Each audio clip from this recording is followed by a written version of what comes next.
فرمایا حلال چیزوں میں اللہ کو سب سے زیادہ نفرت طلاق سے ہے، حلال چیزوں میں سب سے زیادہ نفرت طلاق سے ہے۔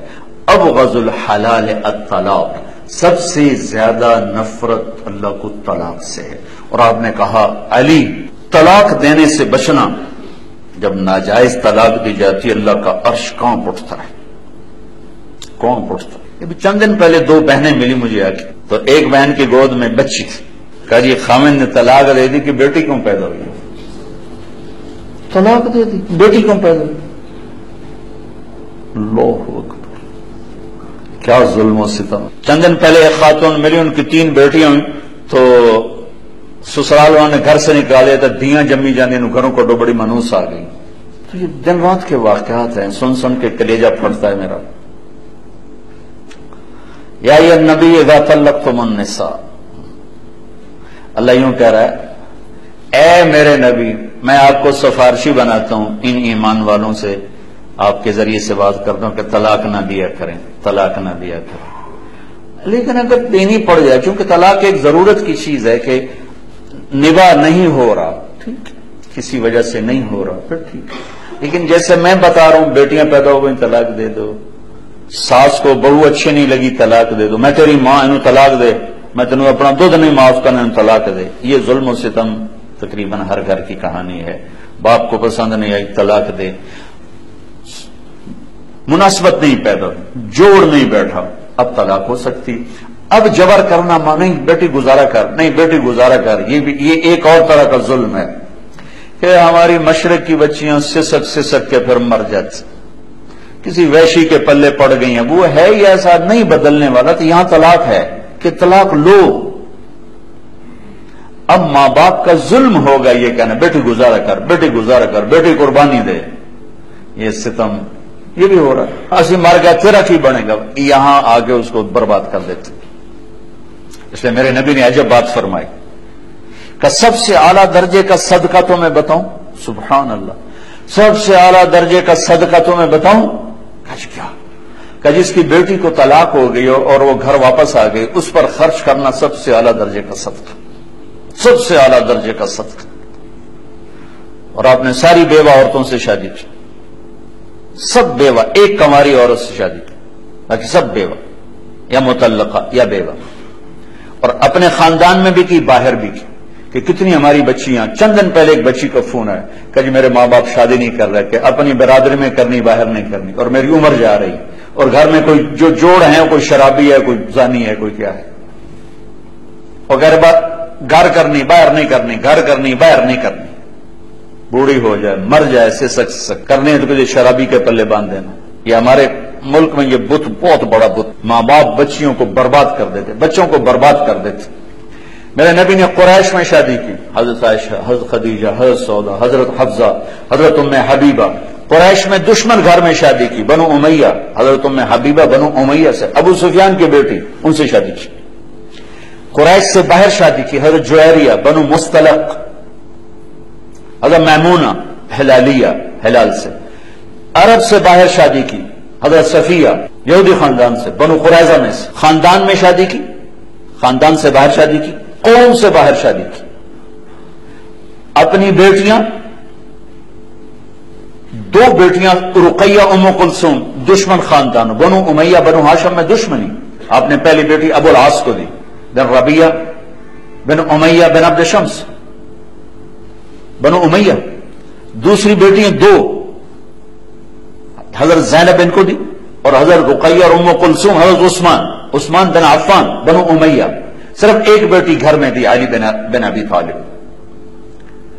بنو ہاشم گھر میں ایک بچی، 3 بچیاں باہر، یعنی خاندان ہے لیکن دشمنی ہے، دشمنی ہے۔ یہ سب کچھ آپ نے خود کر کے اس لیے دکھایا کہ آگے یہ سب کچھ ہونے والا تھا۔ یا ایھا النبی اذا طلقتم النساء، یہ یا ایھا النبی یہاں لائے ہیں اپنے نبی کو سفارشی بنا کر کہ امت محمد طلاق دینے سے بچنا، میں یہ اپنے نبی کو سفارشی بنا رہا ہوں۔ دینی پڑ جائے تو پھر ضرورت ہے، پھر یہ جاہلیت جو عجم کی جاہلیت ہے اور ہندوستان کی جاہلیت ہے، طلاق طلاق، تیرے ماتھے پہ داغ لگ جائے۔ میرے نبی کی بچیوں کو طلاق، حضرت رقیہ کو طلاق، حضرت ام کلثوم کو طلاق ہوئی۔ ابو لہب کے بیٹوں سے نکاح ہو چکا تھا، رخصتی باقی تھی، تو آپ تبت یدا ابی لہب و تب نازل ہوئی۔ تو ابو لہب نے کہا میرے گھر میں تمہارا آنا حرام ہے جب تک تم محمد کی بیٹیوں کو طلاق نہ دو۔ ابو لہب کے بیٹے نے جا کر بھرے مجمع میں کہا کہ تیری بچیوں کو طلاق ہے، اور جا کے آپ کا گریبان پکڑ کے پھاڑ دیا۔ اللہ نہ کرے کسی کے گھر میں کوئی مشکل پیش آئے، لیکن اگر جینوئن مشکل پیش آ جاتی ہے تو پھر میرے نبی نے یہ طریقہ رکھا ہے۔ پھر ہمارے یہاں قتل کے پیچھے پڑ جاتے ہیں، دشمنیاں پڑ جاتی ہیں، خاندان ٹوٹ جاتے ہیں۔ اگر نیچرل چیز ہے نہیں نبھانی ہوا۔ حضرت حبیبہ بنت سہل آئیں کہ یا رسول اللہ میرا خامن بہت نیک آدمی، ثابت بن قیس، انہیں غصے میں آ کے ایک دو تھپڑ مار دی، تو میرے دل میں گرا بیٹھ گئی ہے، میں اس کے ساتھ اب نہیں گزارا کر سکتی۔ ان کا دین بھی بہت اچھا ہے، اخلاق بھی بہت ہے، لیکن انہوں نے مجھے مارا ہے، اب میرا دل ہٹ گیا، میں نہیں رہ سکتی۔ آپ نے کہا اچھا، پہلا خلا، شریعت کا پہلا خلا۔ آپ نے کہا اچھا تو نے مہر میں 2 باغ لیے تھے، واپس کرے گی؟ ہاں جی واپس کرتی ہوں۔ ہم نے کہا ٹھیک، جاؤ آزاد۔ باغوں کو واپس کر دی اور ان کو آزاد کر دی، کوئی لڑائی نہیں، کوئی نفرت نہیں، نیچرل چیز ہے۔ یہ بھی ان نیچرل ہے، اور ادھر سے گزارا کرو یہ بھی ان نیچرل ہے۔ تو سسک کے مار دینا، یہ کیا انسانیت، یہ کیا زندگی ہے کہ اس کا ہر دن مرتا ہے، ہر دن مرتا ہے۔ تو خیر میں بات تو کچھ اور کر رہا تھا، ایک ضروری چیز بیچ میں آ گئی۔ رشتے ناتوں میں میرے نبی نے کہا دین دیکھو، اخلاق دیکھو۔ اپنے رشتہ داروں میں مل جائے بڑی اچھی بات ہے، اپنی قوم میں مل جائے بڑی اچھی بات ہے، اپنی قوم میں نہیں ملتا باہر دیکھ لو۔ میرے نبی سے میں نے آپ کو مثال جی، ہم پٹھان ہیں صرف پٹھانوں میں کرتے ہیں، ہم راجپوت ہیں صرف راجپوتوں میں کرتے ہیں، ہم ارائی ہیں صرف ارائیوں میں کرتے ہیں، ہم جٹ ہیں صرف جٹوں میں کرتے ہیں۔ اس سے کتنے گھر برباد ہو کے، کتنی نسلیں تباہ و برباد ہو کے رکھیں۔ میرے نبی نے کہا جب جوڑ کا رشتہ ملے تو دین دیکھو اور شادی کرو، دین دیکھو، اخلاق دیکھو، شادی کرو۔ پیسے سے زندگی نہیں گزرتی، شکل صورت پر زندگی نہیں گزرتی، اچھے اخلاق پر زندگی گزرتی ہے، میٹھے بول پر زندگی گزرتی ہے، درگزر پر زندگی گزرتی ہے، جو ہمارے معاشرے سے نکل چکی ہے بات۔ خامند گرم ہوتا ہے تو آسمان پہ چلا جاتا ہے، بیوی گرم ہوتی ہے تو آسمان پہ چلی جاتی ہے، ماں باپ گرم ہوتے ہیں تو اولاد ان کو دشمن نظر آنے لگ جاتی ہے، اولاد گرم ہوتی ہے تو انہیں ماں باپ دشمن نظر آنے لگ جاتے ہیں۔ وہ برداشت ہے ہی کوئی نہیں، درگزر درگزر درگزر۔ کسی بھی گھر کو آباد کرنا ہے تو درگزر کے بغیر گھر آباد نہیں ہو سکتا۔ 100% نہ میں بیوی کے مطابق ہو سکتا ہوں، نہ 100% بیوی میرے مطابق ہو سکتی، نہ 100% اولاد میرے مطابق ہو سکتی، نہ 100% ہم اولاد کے مطابق ہو سکتے ہیں۔ لہذا ایک ہی قانون چلے گا، وہ درگزر ہے اور میرے نبی والے اخلاق ہیں، اس سے ہمارے گھر آباد ہو جائے۔ تو خیر میں کیا یہ کہہ رہا تھا کہ میرے بھائیو اگر آپ سارا نہیں پڑھ سکتے، یا ایھا الذین آمنوا تو پڑھ لو، اے ایمان والو، اے ایمان والو۔ کیا کہہ رہے ہو یا اللہ کیا کہہ رہے ہو؟ اے ایمان والو، تو کچھ ہمیں ہی کہہ رہا ہے، اے ایمان والو، اے ایمان۔ اور سورہ حجرات اخلاق کو بتاتی ہے، وہ ضرور پڑھیں کہ ایک معاشرہ کیسے بنتا ہے۔ سورہ نور واحد سورت ہے جس کی ابتدا ہے سورۃ انزلناہا وفرضناہا۔ یہ عجب لفظ ہے جو پورے قرآن میں کہیں نہیں آیا۔ ہم نے اس سورت کو اتارا اور اسے فرض کیا۔ سارا قرآنی فرض ہے، ان کچھ چیزیں فرض ہیں، کچھ واجب ہیں، کچھ طریقے ہیں، کچھ حلال کچھ حرام ہے، لیکن میں قربان جاؤں آپ اس سورت کا ٹائٹل دیکھیں، سورۃ انزلناہا وفرضناہا۔ ہم نے سورت کو اتارا اور اسے فرض کیا۔ یہ الگ سے کیوں کہا ہے فرض کیا؟ اس ساری سورت میں کو سارے وہ برائیاں بتائی ہیں جس سے معاشرہ برباد ہوتا، کہ ان سے بچنا تمہارے اوپر فرض ہے۔ عجب طریقے سے سورت کی ابتدا اللہ تعالیٰ نے فرمائی ہے۔ تو سورت نور پڑھیں، سورت حجرات اخلاق بتاتی، سورت نور بد اخلاقیوں کی نشاندہی کرتی ہے۔ وہ کون سی بد اخلاقیں جس سے معاشرہ برباد ہو جاتا ہے اور تباہ و برباد ہو جاتا ہے۔ شروع یہاں الزانیۃ والزانی فجلدوا کل واحد منہما 100 جلدہ، یہاں سے اللہ نے پہلی بات سنائی ہے کہ اپنے معاشرے کو زنا سے پاک کرو۔ جس معاشرے میں یہ فحاشی پھیل جاتی ہے وہ معاشرہ تباہ و برباد ہو جاتا ہے۔ جس عالم کا ترجمہ پسند ہے پڑھ لو، میں کسی کو ریفر نہیں کرتا. جس پر آپ کو اعتماد ہے، جس تفسیر پر آپ کو اعتماد ہے اس کو پڑھیں. اپنے نبی کی سیرت کے لیے کچھ وقت نکالیں، پھر اپنے بچوں کو یہ چیزیں بتائیں، اپنے اسٹوڈنٹس کو یہ چیزیں بتائیں، اپنی اولاد کو یہ چیزیں بتائیں. قرآن سے نوٹس تیار کریں، سیرت سے نوٹس تیار کریں. 1 منٹ کا درس 2 منٹ 3 منٹ روزانہ بھی نہیں، آف اینڈ آن. تو ایسے ایسا جاتا ہے، ایسے جاتا ہے، ایسے جاتا ہے، ایسے جاتا ہے، ایسے جاتا ہے. اور اپنی معاشرت میں اگر آپ نے معاشرت کو پازیٹو بنانا ہے تو پہلے آپ پازیٹو سوچ پیدا کریں، آپس کی لڑائیاں ختم کریں. ٹیچر ہو کر ایک دوسرے سے سلام کلام نہیں ہے. یہ کیسے ٹیچر ہیں؟